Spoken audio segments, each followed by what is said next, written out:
అస్సలాము అలైకుం రహమతుల్లాహి వబరకాతు. అందరికీ నమస్కారం. 24వ తేదీ 6వ నెల 2026 అనగా ఆ రోజు నెల్లూరు నగరంలోని 43వ డివిజన్లోని షాదీ మంజిల్లో నారాయణ నేత్రజ్యోతి నారాయణ దంత సురక్ష అనే కార్యక్రమం జరిగింది. ఈ కార్యక్రమం నెల్లూరు నగర శాసనసభ్యులు ప్రస్తుత మున్సిపల్ శాఖ మంత్రులు గౌరవనీయులు డాక్టర్ పొంగూరు నారాయణ గారి ఆదేశాల మేరకు నారాయణ మెడికల్ కళాశాల యాజమాన్య సహకారంతో 43వ డివిజన్ గౌరవ ప్రెసిడెంట్ సమీర్ గారి పర్యవేక్షణలో ఆ కార్యక్రమం జరిగింది. ఆ వైద్య శిబిరంలో దాదాపు 65 మందికి కంటి పరీక్షలు చేయడం జరిగింది.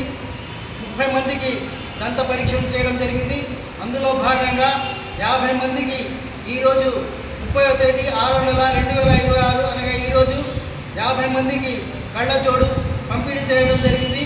ఈ కార్యక్రమంలో నారాయణ నేత్రజ్యోతి అంటే కంటి విభాగ అధిపతి సుధా మేడం గారు, నారాయణ మెడికల్ కళాశాల సిబ్బంది, 43వ డివిజన్ టీడీపీ కుటుంబ సభ్యులు పాల్గొనడం జరిగింది. అందరికీ ధన్యవాదాలు.